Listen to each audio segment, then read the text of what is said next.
Hi, my name is Kim McQuitty. I'm the founder of Wife Ready, and I'm so glad that you're here today. Let me tell you something, guys. The reason I show up here every Tuesday is because I love what God has called me to do. I love speaking to the lives of women who are desiring to get married, women who are currently married, women who are having challenges in their marriage.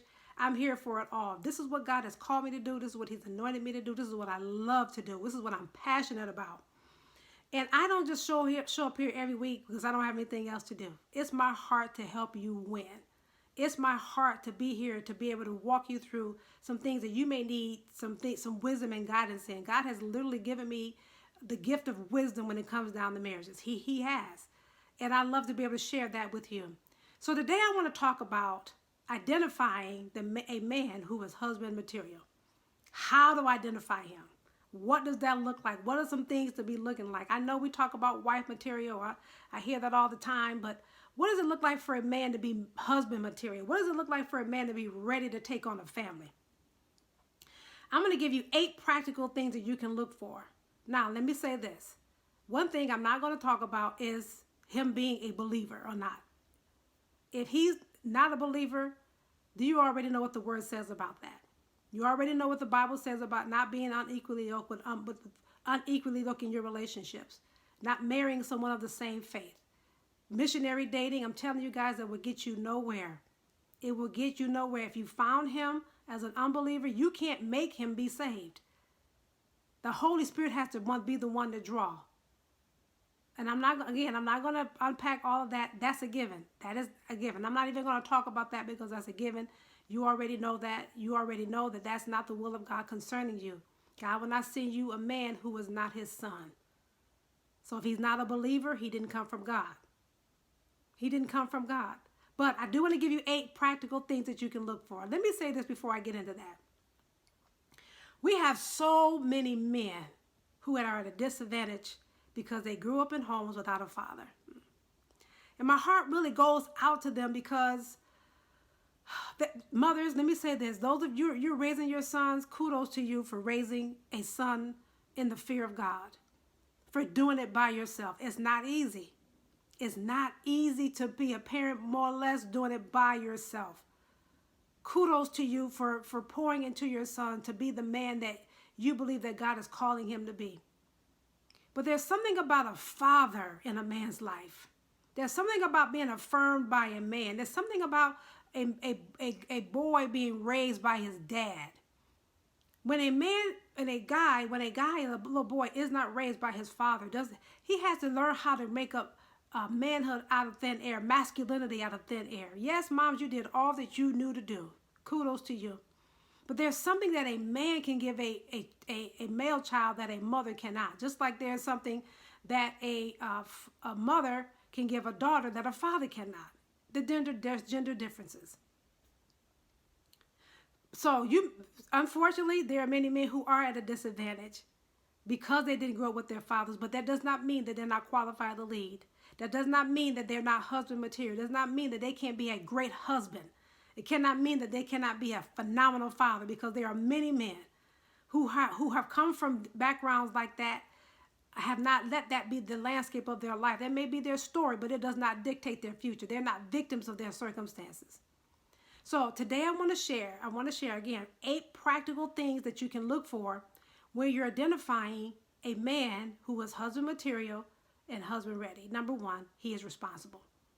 He is a responsible man. He takes care of his business. He does what he says he's going to do. He pays his bills on time. He goes to work on time. He shows up. He is responsible. He's not immature. He's not a man-child. He's literally a man who understands his role as a man and is willing to take the responsibility of being a man. You want to marry someone who is responsible, that won't leave you carrying the weight because he doesn't know what to do, or because he refuses to do it, or won't step into the role of being responsible. Make sure that he is responsible. Number 2, he's willing to lead. God is going to call and hold men responsible for how they led their families. Is he being responsible in his leadership?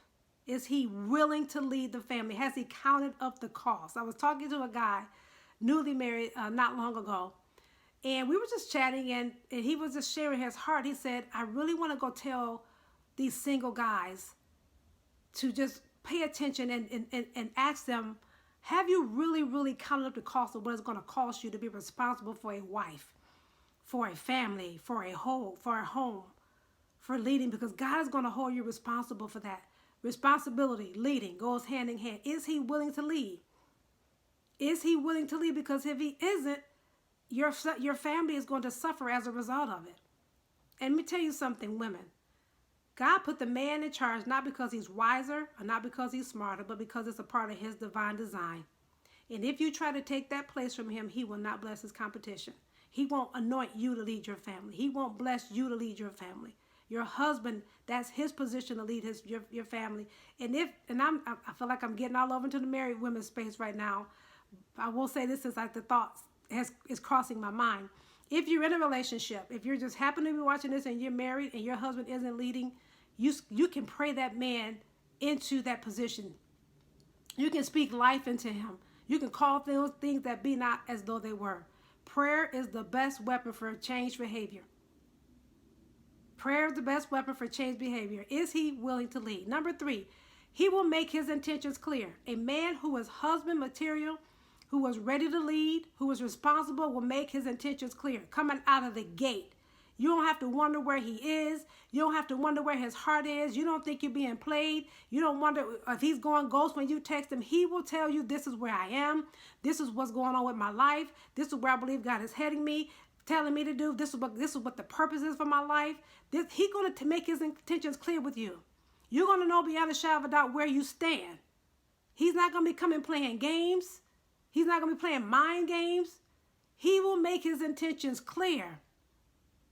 You will know beyond the shadow of a doubt if he wants to be with you, because his life won't make sense if you're not in it. This is a man who was husband material, who is a man who was husband ready. He will make his intentions clear. You won't have to wonder. You won't have to ponder. He will know beyond the shadow. You will know beyond the shadow of a doubt. You both will know beyond the shadow of a doubt that if he asks for your hand in marriage, it's because he wants to do life with you. And he will ask you over and over again. He will make his intentions clear. You won't have to wonder. You won't have to ponder. You won't have to be guessing. He won't be irresponsible in the dating process. He will be intentional. Make sure he's making his intentions clear. Number 4, he has goals and a plan for his life. He knows what God has called him to do. He knows how he's going to get there. If he's in debt, he has a plan to get out. He knows where he wants to be in the next 5 to 10 years. He's not just living in the moment. He's not living for the day. He's not living just from day to day trying to figure it out. Yes, we all go through seasons where things shift and seasons change and we need to make and some recalculate, recalibrate and all things. Yes, we do. We grow. But what I'm speaking of is this man, he just has no goals, no visions. He just walking around, whatever will be, will be. He has to devise a plan and follow it. He has to be knowing where he's headed. Without vision, the people perish. Without any of us having vision, we will perish. Where is he leading you if he doesn't have a goal? If he doesn't have plans? Where are you going? Where are you both going if he doesn't have any vision or goal for his life? You need to be listening and having those conversations about what his goals, what his plans, what does that look like? How he's going to get there? Who's mentoring him? Who's partnering with him? Who's pouring into him? Very important. Number 5, he is not lazy. He is not lazy. I know a guy who said, I think it was maybe 2 weeks or a week before the wedding or 2 weeks before the wedding, he lost his job. And that's devastating for anybody to lose their job, especially when you're getting ready to take on the responsibility of having a wife. And the fact that he wasn't a lazy guy, the fact that he was willing to lead, the fact that he was responsible, this guy went out and got a job at Walmart just so he could make sure he had money coming in. If your man got to work at Walmart, White Castle, or Walgreens, He is not lazy. He's willing to put his hands to whatever he has to do in a season to make sure that your family is good.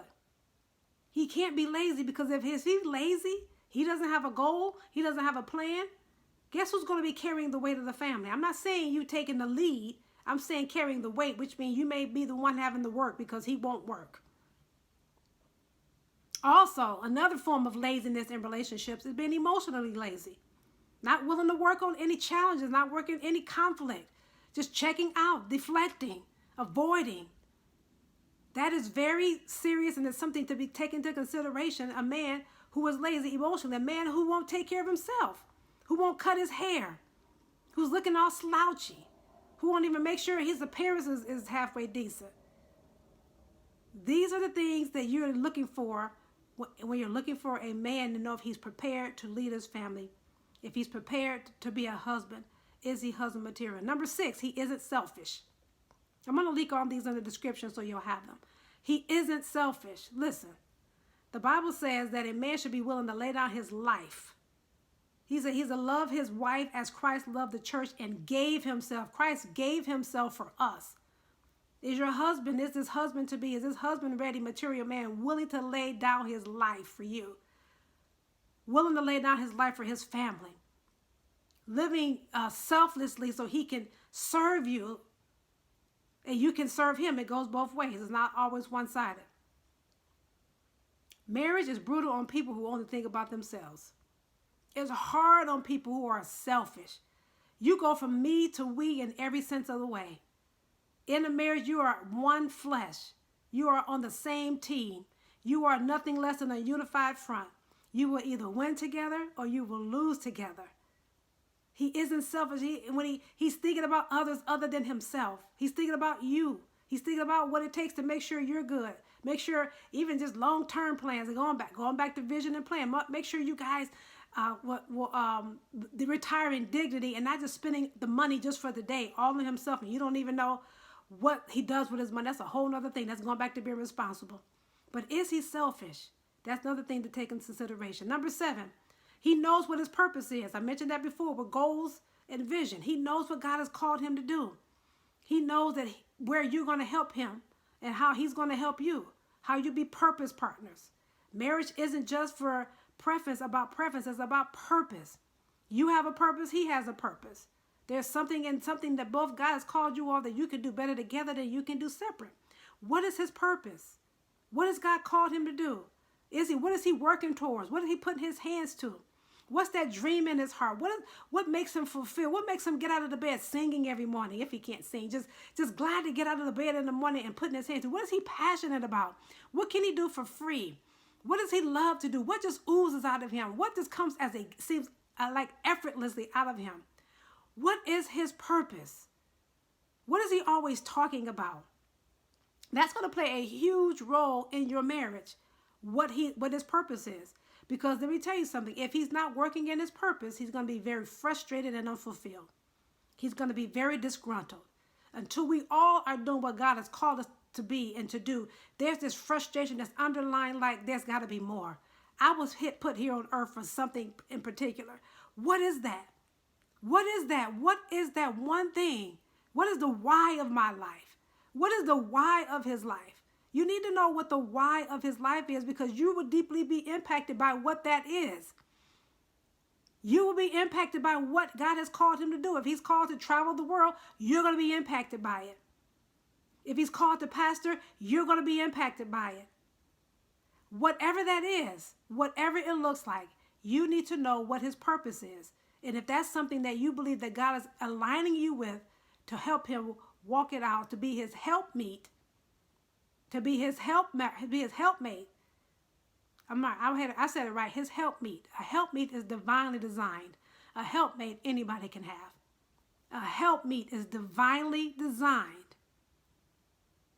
Divinely designed to help this man reach his purpose. Number 8, he is respectful. How does he speak to just random people on the street? How does he treat waitresses? How does he speak to cashiers? How does he speak to you? How does he speak to his mama? Is he respectful? Is he always sarcastic? Is he always condescending? I mean, is he really respectful?